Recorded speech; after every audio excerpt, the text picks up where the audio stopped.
The trees swallowed the sound of a child crying the way they swallow everything else, without apology.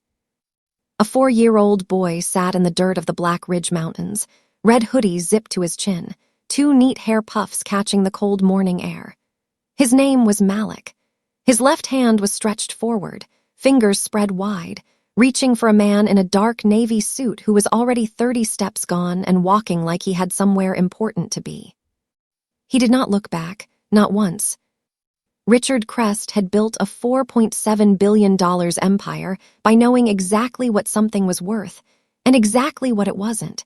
His son had a rare autoimmune disorder. The doctors said treatment would cost a fortune. Richard had done the math before they finished the sentence. If this story pulled you in, make sure to hit that subscribe button so you never miss what's coming next. I've got another unforgettable story dropping tomorrow. And while you're here, jump into the comments and tell me where you're watching from. I love seeing our community from all around the world. All right, let's get back into it. Most people assumed the mountain kept that boy. Richard assumed it too. For 20 years, right up until the morning his assistant placed a name on his calendar that made his coffee go cold in his hand. Malik Crest. The drive had taken 4 hours. Richard Crest had not spoken a single word for any of them. Not when Malik asked if they were going on an adventure. Not when the boy pressed his small face against the car window and watched the highway disappear into trees. Not even when Malik reached forward from the back seat and touched his father's shoulder, that gentle, trusting touch that only a child who has not yet learned better would give. Richard had simply driven. The road ended before the forest did. He parked where no sign pointed, where no other tire had pressed into the mud in a long time. He stepped out. He opened the back door. He lifted Malik out with both hands, carefully, the way you handle something you've already decided to leave behind. He set the boy down on the dark soil and crouched to his level. He straightened the red hoodie. He zipped it higher. He did those things without meeting the boy's eyes. Then he stood up. "Stay right here," he said. "I'll be back in a minute." He turned and walked into the trees. Malik waited. That is the part that is hardest to think about. The boy actually waited. He stood in the dirt with his hands at his sides, watching the space between the trees where his father had gone. He believed him. He was 4 years old and he had no reason yet not to believe the people who were supposed to protect him. A minute passed, then another. Then Malik's chin began to shake. He took a step forward, then another. His left hand lifted, fingers spread wide, reaching toward nothing, toward the outline of a man who was already too far gone to see it. His cry started small and then grew into something the forest had no answer for. Richard heard it. Of course he heard it. His right foot slowed, just for a moment, just for the half-second it takes for a feeling to rise up before a man buries it back down. His silver cufflink caught the pale light between the branches. His posture stayed straight. His stride resumed. He never turned around. He told himself the boy would be found by a hiker. He told himself the mountain air was clean. He told himself a lot of things in those 4 hours back to the city, while Malik's voice faded behind him like a signal losing range. By the time Richard Crest pulled into the underground parking garage of Crest Global Holdings, he had stopped telling himself anything. He had simply moved on, the way he always did. But somewhere in the Black Ridge Mountains, a little boy in a red hoodie had just fallen to his knees, and something was moving in the trees behind him. Her name was Ruth. She had worked in Richard Crest's house for 11 years. She had ironed his shirts, prepared his meals, and learned to move through those marble hallways without making a sound, because that was what Richard preferred. Silence. Invisibility. Staff who understood that the best version of themselves was one he never had to notice. That morning, she had dressed Malik in the red hoodie. She had made the 2 neat puffs in his hair. She had kissed the top of his head in the kitchen doorway while Richard's car idled in the driveway, and something in her chest had felt wrong. Not unusual. Not surprising. Just wrong the way a smell before a storm is wrong, like the air already knew. She had watched the car pull away. Then she had picked up her keys. She could not explain it, Not then, not ever, really. She just could not let that car disappear without following it. So she did. 4 hours behind him at a distance, her hands tight on the wheel, her mind telling her she was being foolish, her gut telling her something else entirely. She saw Richard park. She saw him carry Malik into the trees. She waited. She watched Richard come back out alone, get in his car, and drive away without a single glance behind him. She was already running before his taillights disappeared. She found Malik curled against the base of a thick tree root, on his side, knees pulled to his chest. The red hoodie was smeared with dirt. His breathing was shallow, too shallow, and his skin was cold in a way that had nothing to do with the mountain air. His eyes were half open, but not seeing anything. Ruth knelt down beside him. She pressed her hand to his cheek. She said his name. He made a small sound, just barely. She picked him up. He weighed almost nothing. That was the thing she would never forget, how little he weighed, how completely he fit against her chest, how his head dropped onto her shoulder like he had simply decided to trust her and rest. She carried him back to her car. She buckled him into the back seat. She turned on the heat. Then she sat behind the wheel for 30 seconds and made the most important decision of her life. She did not call the police. She did not call anyone. She thought about Richard Crest and his lawyers and his $4.7 billion and the way powerful men could reshape any story they needed to. She thought about what happened to people who became problems for men like that. She put the car in drive. She went in the opposite direction from everything she had ever known. And in the back seat, wrapped in a dirty red hoodie, Malik Augustine Crest quietly kept breathing, not knowing that the woman driving had already decided she would spend the rest of her life making sure he stayed that way. What she had not yet decided was how much of the truth she would ever tell him. Growing up, Malik had no last name that belonged to him. Ruth gave him one, a plain, quiet name that wouldn't draw attention. She enrolled him in nothing officially. No birth certificate meant no school records, no insurance card, no paper trail of any kind. Some years that felt like freedom. Most years it felt like being a ghost in a world built for people with documents. The autoimmune disorder flared without warning. Some mornings he woke up and his joints burned so badly he couldn't open his hands. Ruth managed it with whatever she could afford: generic medications, discount clinics that didn't ask too many questions, home remedies learned from women who had always had to find another way. There were nights she worked double shifts cleaning offices so she could pay for his prescriptions. He knew. He never said he knew, but he did. He taught himself almost everything: library computers, free online courses, books Ruth brought home from the thrift store in paper bags, $2 each. He had a mind that held information the way dry ground holds rain, fast and completely, numbers especially, patterns, the way data told stories if you knew how to read the shape of it. At 19, he earned his GED through a program designed for adults who had slipped through every crack the system offered. At 21, he got a job at a small data analytics firm using the name Ruth had given him, and a work history they never looked at too closely. He was good at the job, better than good. He was the kind of employee that made managers look smart simply by being in the room. By 24, he had his own apartment, small, cold in winter, but his. He still rationed his medication when money was tight. He still kept the red hoodie folded at the bottom of his closet, in a plastic bag, the way you keep something you're not ready to look at but cannot throw away.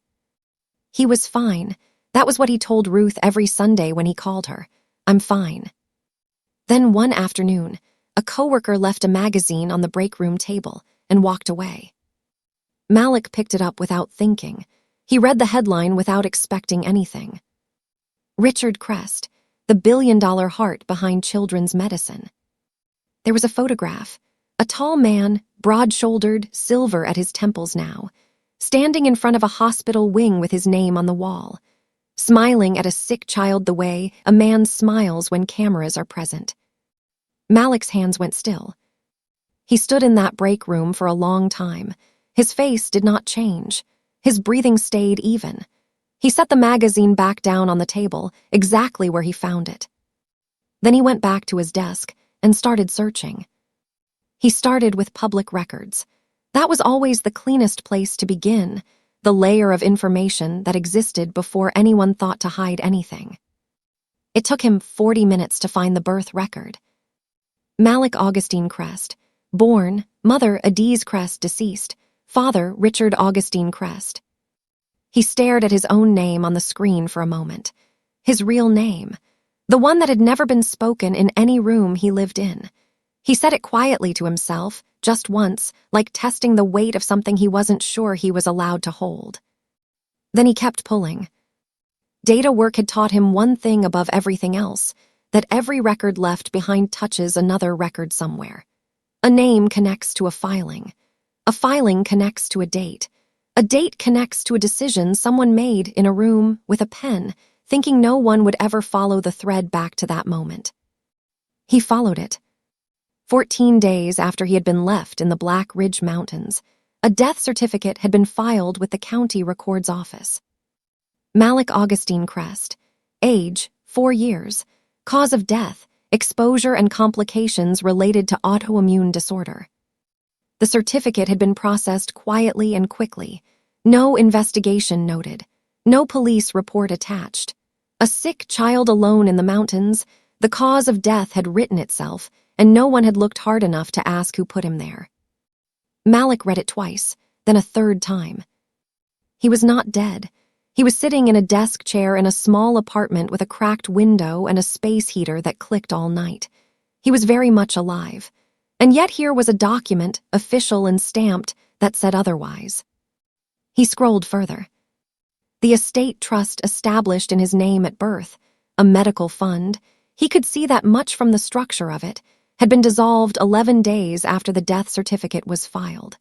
The assets had been redirected. The sole beneficiary of the resulting transfer was listed in clean, unhurried font. Richard Augustine Crest. Malik pushed back from his desk slowly. He looked at the wall across from him. A water stain near the ceiling had been there since he moved in. He had always meant to do something about it. He never had. He sat like that for a long time. He did not slam anything. He did not make a sound. The stillness that settled over him was not the stillness of a man who had given up. It was the stillness of a man who had just watched a large, complex puzzle lock into a shape he finally recognized. He had not just been left in those mountains. He had been erased, filed away, turned into a signature on a page that made another man richer. After a while, he picked up his phone and called Ruth. She answered on the second ring. "I need to ask you something," he said, "and I need you to tell me the truth." He drove to Ruth's apartment that evening with the death certificate, printed and folded in his jacket pocket. She opened the door before he knocked. She had always done that, heard him coming in a way that had no good explanation. He used to think it was love. Standing in her doorway now, he wasn't sure what to call it. He sat down at her kitchen table. He placed the document in front of her without a word. She looked at it for a long time, long enough that the refrigerator hummed through 2 full cycles, long enough that Malik understood she was not surprised. She was deciding something. Then she sat down across from him and put her hands flat on the table.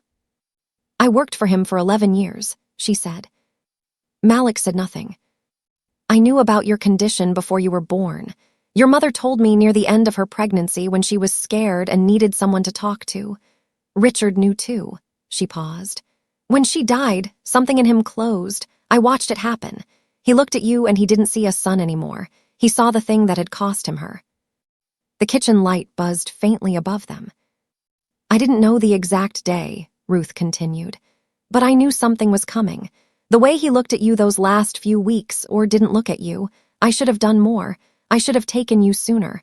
I told myself I was watching, that I was waiting to be sure, but the truth is I was afraid of him." She stopped. "That is something I have to live with." Malik's hands were still on the table. "Tell me the rest," he said quietly.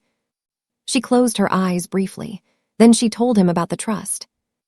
It had been established before he was born, a medical fund in his name, set up by a family attorney. Meant to cover a lifetime of treatment for his condition.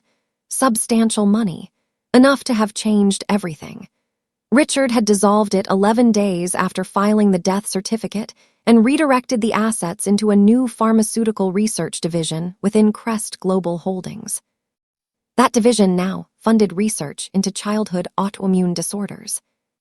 It had won Richard Crest 3 humanitarian awards. Malik stood up slowly from the table. He walked to the window and looked out at the street below. A woman was pushing a stroller. A man was unlocking a bicycle. Ordinary things happening in ordinary time. "You knew all of this," he said, not as an accusation, just as a fact that needed to exist out loud. "Yes," Ruth said, "I knew."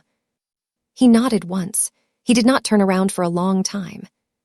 He loved her. That had not changed. But something had shifted beneath it, the way a floor shifts before it shows a crack, and he could feel it and could not stop it. "I'm not angry," he said finally. He almost meant it. "I just need to know one more thing." He turned around. "How much proof did he leave behind, and do you know where to look?" He did not falsify anything. That was important to him, more important than he could fully explain. Everything he built was real. His work history was real. His skills were real. He simply packaged them carefully, through a third-party contracting firm that placed analysts inside large corporations for short-term projects. He applied for an open role in the financial data division of Crest Global Holdings on a Tuesday afternoon. By Thursday, he had an interview. By the following Monday, he had a badge. The building was glass and steel and 54 floors of controlled silence, the kind of silence that costs money to maintain. His name was on a visitor list at the front desk. A temporary ID hung from a lanyard around his neck. He walked through the lobby doors on his first morning and stood for a moment in the atrium, looking up at the name carved in stone above the elevator bank. Crest Global Holdings. He took a breath. He went to work. For 6 weeks, he sat in a glass-walled office on the 31st floor, doing exactly what they had hired him to do, cleaning and analyzing financial datasets, flagging inconsistencies, building reporting structures. He was good at it. People brought him coffee and asked his opinion. His supervisor told him twice that she wished he wasn't contracted. After hours, he was doing something else entirely. Ruth had known which attorney handled the trust dissolution. That name led to a filing. That filing had a reference number. That reference number appeared in internal communications from 20 years ago, communications that still lived, archived and forgotten, in the company's legacy document system. Malik found them on his 3rd week. He copied nothing onto external drives. He memorized structures, dates, names, amounts. He was patient in a way that had taken 24 years of difficult living to build. He passed Richard Crest twice in the lobby. The first time, Richard was on a phone call, walking fast, eyes forward. He moved through the atrium like a man who had never once questioned his right to occupy space. He did not glance at Malik. Why would he? Malik was a contractor in a lanyard, invisible by design. The second time, their eyes almost met, almost. And Richard looked through him the way you look through a window when you're focused on something outside. That evening, Malik went to the men's bathroom on the 31st floor and sat in a stall with the door locked. He put his hands flat on his knees. He looked at the floor. He breathed in slowly for 4 counts and out for 4 counts until the tightness in his chest released. 7 minutes. Then he stood up, straightened his jacket, and walked back to his desk. His body had been flaring for 3 days, the familiar burn in his joints that came with stress and too little sleep. He rationed his medication carefully. He could not afford to stop now. He was close. He could feel the shape of what he was building. He just needed a little more time. On his last evening inside the building, Malik stayed late. The floor emptied out around 7. The overhead lights switched to their dim after-hours setting. Somewhere below, the city moved through its usual rhythms: taxis, foot traffic, the low hum of a place that never fully stopped. Up here, it was quiet enough to hear his own breathing. He worked for 3 hours without stopping. Everything he had gathered over 6 weeks, the dates memorized, the reference numbers, the names of attorneys, and the internal communications they had left sleeping in forgotten archive folders. He had been building the file piece by piece from home, each night, adding to it slowly and carefully the way you construct something that has to hold weight. The birth certificate, the death certificate, the trust dissolution papers. The financial trail connecting a redirected medical fund to the seed capital of a pharmaceutical division that had since won awards and generated hundreds of millions of dollars. He encrypted it, he checked it twice, then he sent it to 4 people. 3 were investigative journalists, 1 at a national paper, 2 at outlets known for financial crime reporting. The 4th was a federal financial crimes investigator whose contact details had taken him 2 weeks to locate through public case records. The note he included was 11 words. Do not publish or act until I confirm. I will confirm within 72 hours. He closed his laptop and sat back. For a long moment, he looked at the dark window across from him, his own reflection faint in the glass, the city lights scattered behind it like something that couldn't decide what shape to take.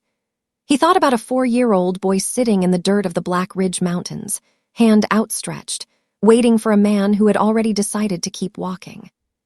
He picked up his phone.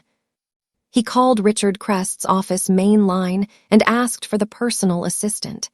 He gave a name for the meeting request, not the name Ruth had given him, not the name on his work badge. Malik Crest. The assistant paused for just a moment, the brief, professional pause of someone cross-referencing a calendar. Then she confirmed the slot. Thursday at 11. She spelled the name back to him to verify. That's correct, Malik said. He thanked her and ended the call. Whether Richard would see that name on his calendar, really see it, feel the edges of it, Malik didn't know. Perhaps it would look like a clerical error. Perhaps it would look like coincidence. Richard Crest had spent 20 years not looking at things that might cost him something. He was about to run out of room to look away. Malik turned off the desk lamp. He gathered his things. He walked to the elevator, pressed the button for the lobby, and rode down 54 floors in complete silence. He had 72 hours. He already knew exactly how he was going to use them. Richard Crest arrived at the meeting 2 minutes early. That was the thing about powerful men. They were never late, but they always made you feel like they were doing you a favor by showing up at all. He came through the door of the small conference room already buttoning his jacket, already scanning the room with the efficient eyes of someone who had decided in advance how long this would take. He looked at Malik, nothing registered, no flicker, no hesitation. He extended his hand. Richard Crest. I know, Malik said. They sat. Richard placed his phone face down on the table, a gesture that was meant to look respectful, but was really just a man checking how much time he intended to give this. Malik spoke quietly and without rushing. He talked about a medical trust established in 1999 in the name of a child not yet born. He talked about a death certificate filed 14 days after that child was left alone in the Black Ridge Mountains. He talked about a pharmaceutical division whose founding capital could be traced, document by document, back to funds that had been redirected from that trust within the same calendar month. Richard's posture changed on the 3rd sentence.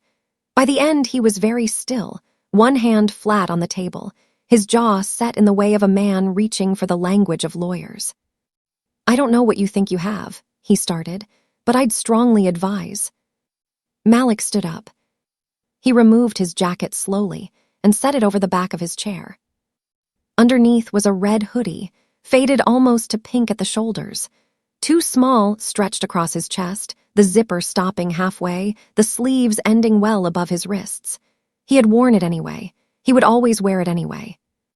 The color drained from Richard Crest's face so completely, and so fast that it looked like something had been switched off behind his eyes. Malik let the silence sit. Then he said, You slowed down your right foot for half a second. I didn't understand what that meant when I was 4. He looked at his father steadily. I understand now. You felt something, and then you decided your feeling wasn't worth acting on. Richard said nothing. The clock on the wall marked 11 seconds, 12, 15. Then something gave way, not loudly, not dramatically. It gave way the way old things give way, quietly and all at once.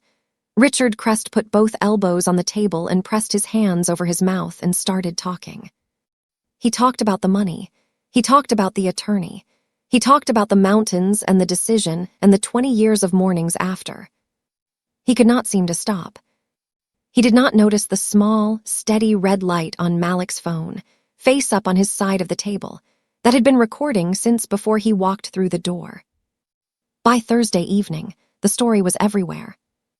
Malik had sent the confirmation to all 4 recipients at exactly noon, 1 word.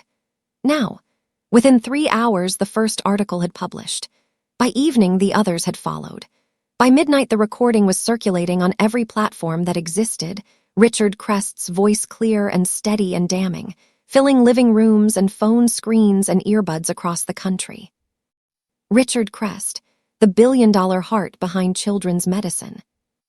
The headline rewrote itself before morning. Federal investigators confirmed an open case by Friday afternoon. Crest Global Holdings board called an emergency meeting.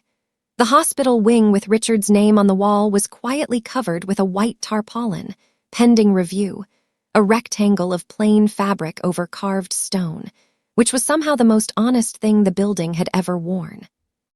Malik watched none of it from a screen. He had one more thing to do. He contacted the pharmaceutical division's board directly, not through attorneys, not through journalists. Directly. He made a single demand and he made it in writing, clearly and without room for negotiation. The division's full research library on childhood autoimmune disorders, every study, every trial, every treatment protocol developed over 20 years, was to be made open source and freely accessible to every physician, researcher, and family on Earth. No patents. No licensing fees. No profit of any kind. The research built on money stolen from a sick child would now belong to every sick child who needed it. The board agreed within 48 hours. They did not have many other options. Malik did not tell anyone what he planned to do next. He simply got in his car on a quiet Saturday morning and drove 4 hours into the mountains.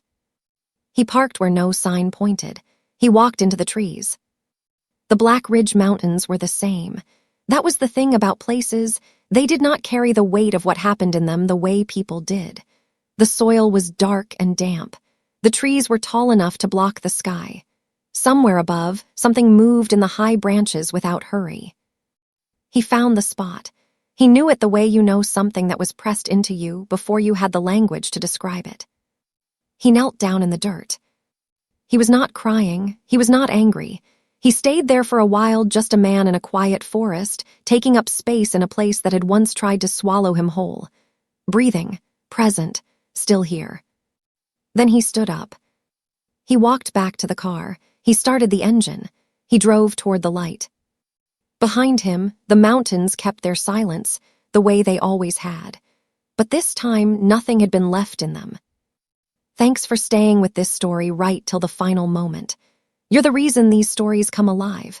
If you're ready for another powerful journey, just tap the next video on your screen. And before you go, leave a quick comment and rate this story from 1 to 10. I'm excited to see your thoughts and connect with you down there.